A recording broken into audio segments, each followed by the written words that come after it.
Ladies and gentlemen, welcome! My name is TSB, and today we are taking a look at replacing the good old first-gen AMD R5 1400 with something fresher. In particular, the R3 3100 and the R3 3300X. First, we are going to cover testing methodology and put the processors into a bit of context. I highly suggest not to skip these sections. However, if you are inclined to do so, the timestamps are in the description.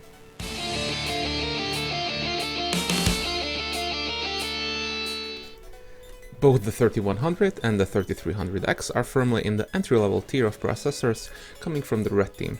Both contain 4 cores and 8 threads. The DIY space was excluded of such an offering in the previous incarnation of the Zen architecture. The initial iteration of the family provided 2 options, the 1400 and the 1500X. From these two, the 1400 saw extensive usage in pre-built systems. Because of that, it serves as the perfect launching point for today's test.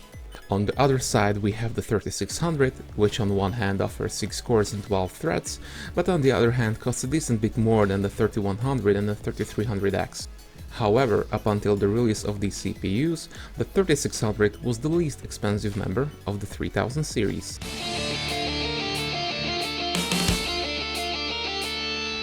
Each CPU tested today has the same TDP and comes with the same boxed cooler, the Wraith Stealth.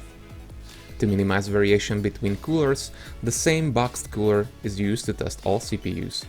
Boxed coolers come with a thin layer of thermal paste pre-applied. Since I have no way to reapply thermal paste in the way it is done on the stock coolers, nor do I have access to the stock thermal compound, a different thermal paste is going to be used in the test. Specifically, the NTH2 thermal paste from Noctua. Note that this piece is not aiming to be a benchmark of thermal compounds. Because of that, the stock thermal paste was only validated against the NTH2 thermal paste. Also note that between each CPU swap, both the CPU and the cooler were diligently cleaned, all to remove as much variables as possible.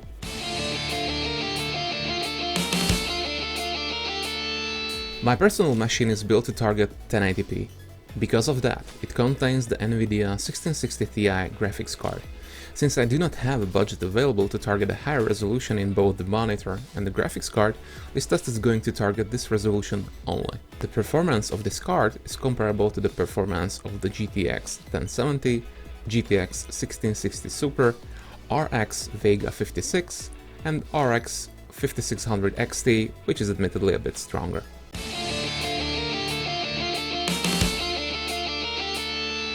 Unless explicitly stated, each graphical setting has been run at least 5 times, validating the result after each run. The results shown for each setting is the average of 5 validated runs with standard deviation shown. Each result is further classified on a subjective scale of comfortable, playable, and abysmal. This is done to provide additional guidance, as factors not captured by average frame time, such as frame time variance, can adversely impact the gameplay experience.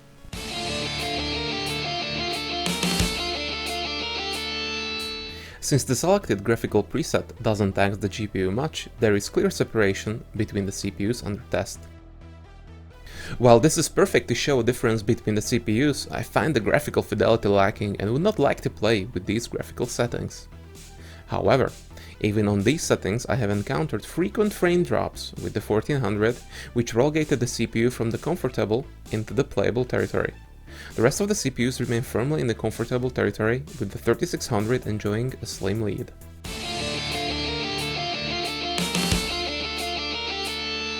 The first bump in settings changes very little. This is true to the visual experience and the observed results. The 3100 is still perfectly capable to run the game without an issue.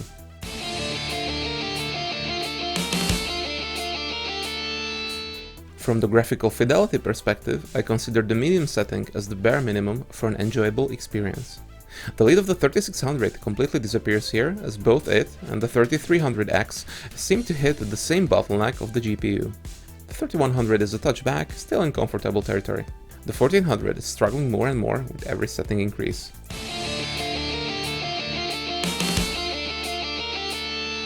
The differences between the 3100 and the leading pack is further diminished by hitting the GPU with the high graphical preset. The only tangible difference remains the 1400, which continues to hold in playable territory.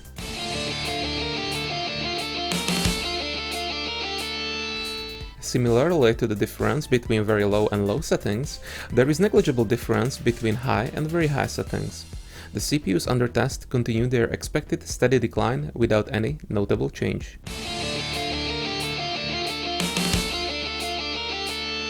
The highest graphical preset shows the limits of the 1660 Ti.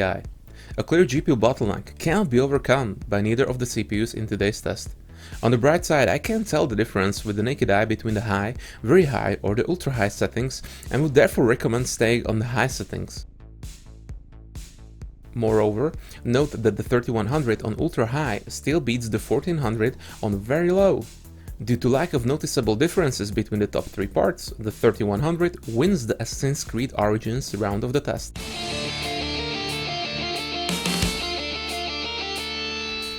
The only representative of the Unity engine is a good litmus test of how well is a small team of developers able to optimize a game running on a third-party engine.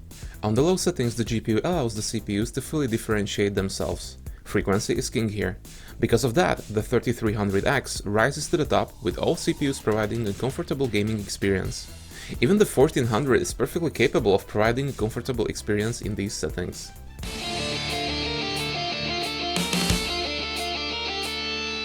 Subjectively, not a whole lot changes graphically going to the medium settings. The performance at the top of the chart gets normalized, but every CPU remains firmly in the comfortable territory.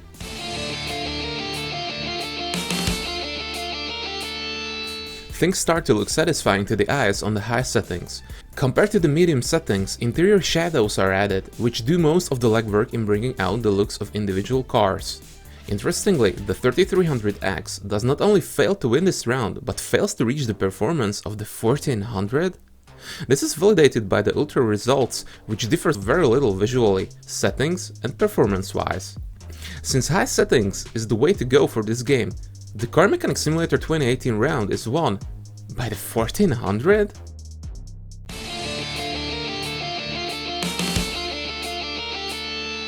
The benchmark in Civilization 6 changes the measured unit from frames per second to average turn time in seconds. To properly stress the system, the benchmark lets the AIs play 5 rounds on a late game save. The time it took to complete these turns is taken and averaged. Remember, lower is better here. Starting off at low settings, the available threads on the 3600 pull ahead. The 3300X is lurking closely behind and provides a good value for its price. The 1400 takes almost 1.5 times more time to finish the benchmark.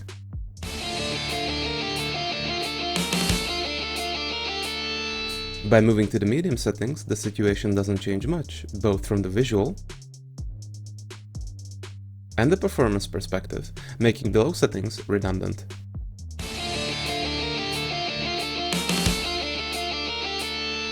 The most noticeable difference between the medium and high settings is the amount of props on the screen. Notice how the forest looks much more like a forest than a random collection of trees. This level of detail is my preferred way to play Civilization 6. The performance hit is not that terrible either, another 2 to 3% on top of the medium settings. The relative situation between the CPUs remain wholly unchanged, with the 3600 retaining a 6% lead above the 3300X and thus becomes the victor of the Civilization 6 round of the test.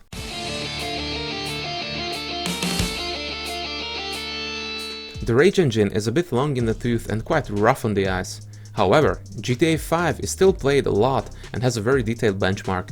The downside is the lack of graphics presets. Because of that, we'll start testing with everything turned down to the minimum. Paradoxically, all but the 1400 churn out too many frames for the engine. The game periodically hitches, making the experience abysmal on the stronger CPUs.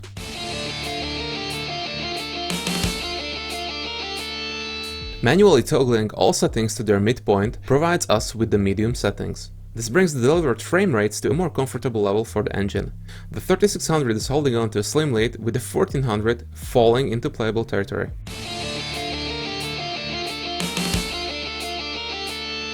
Turning everything up to 10 gives us the maximum setting, which sees the frequency of the 3300X overtake the 3600. The 3100 is holding on tooth and nail to comfortable territory. Anything but the maximum settings is really difficult on the eyes. Because of the headroom shown by the 3300X compared to the 3100, it becomes the winner of the GTA 5 round.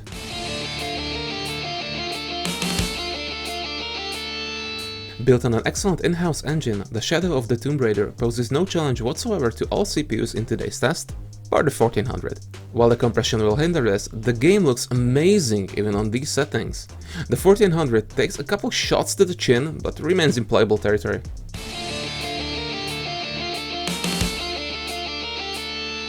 Medium settings noticeably improve the quality of the areas covered in shadows. Since the game takes you into lush jungles more often than not, I would recommend medium settings as the absolute minimum for this game. Our lead group loses some of the advantage to the 3100. However, the 3300X still remains the way to go on these settings.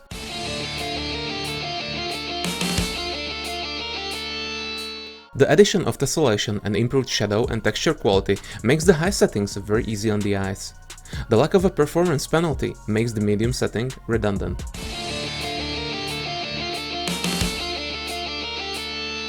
The highest graphical setting does not add much subjectively, but takes away the lead of the 3300X and the 3600 completely. Given the leaders still show a bit of a breathing room, the winner of the Shadow of the Tomb Raider round is the 3300X.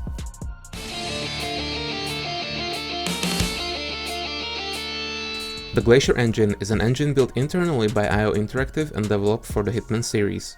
Hitman 2 looks amazing already on low settings. In fact, jumping a bit ahead, this engine remained an enigma for me, as I couldn't put my finger on improvements on higher settings. I have analyzed footage from multiple levels on multiple settings and could find only minor differences between low and high settings. Because of that, judgment in this category will be based on the low settings. The 1400 dips below comfortable territory unfortunately, as the relatively high average FPS number hides frequent dips into sluggish but still playable territory. The remaining 3 CPUs provide ample headroom and a suitably comfortable experience. We have a similar situation to the one in Shadow of the Tomb Raider. This time around, however, I'm giving the victory to the 3100, as it still retains substantial reserves to remain in a comfortable category should the game throw something more serious at it than what's shown in the benchmark.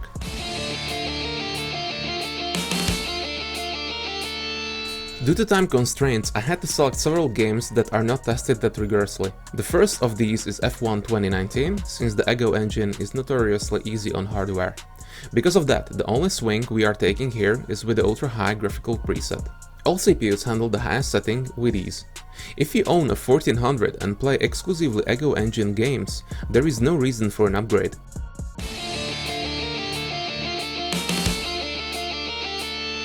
The second game that has seen limited testing is Middle-earth: Shadow of War. Running on the LidTech Firebird engine, the game is not the nicest looker in town, but gets the job done with excellent frame timing. The game shows virtually the same smooth and comfortable performance on all CPUs in today's test on the highest possible graphical settings.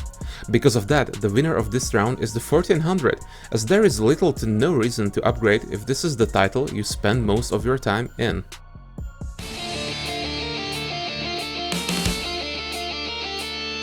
I had to strike bench results of Metro Exodus as they were not representative of in-game performance. I have completed several maps of the game on high settings with the 3600 hovering around 90 frames per second in battle scenes. I have never encountered areas that would tax the system that much as the benchmark does. I have tried to play for a bit on the ultra settings as well. While the performance took a bit of a hit, I was steadily in a comfortable and well-paced experience.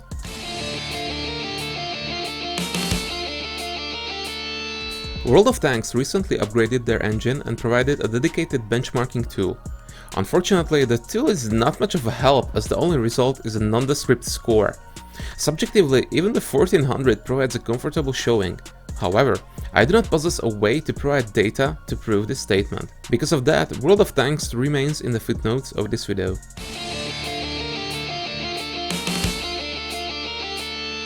For a large contingent of viewers, the 3000 parts are going to be the last upgrade option with the same motherboard, as the next iteration of CPUs will require a 500 board. From what is available at the moment of writing of this script, the 500 boards raise not only the functionality bar, but the price as well.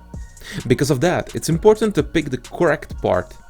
From the gaming perspective, the 3600 is the loser here, as it makes no sense to pay the premium for a part when the 3300X exists. It not only matches its performance in gaming workloads, it costs less than half of the 3600. If you can't afford or find a 3300X, the 3100 is an excellent option that should not be snubbed. Paired with the proper graphics card, the 3100 delivers a comfortable experience with a 15% discount compared to the 3300X. If you have found this content helpful, consider subscribing. Thank you for watching, this is TSB, signing out. Bye.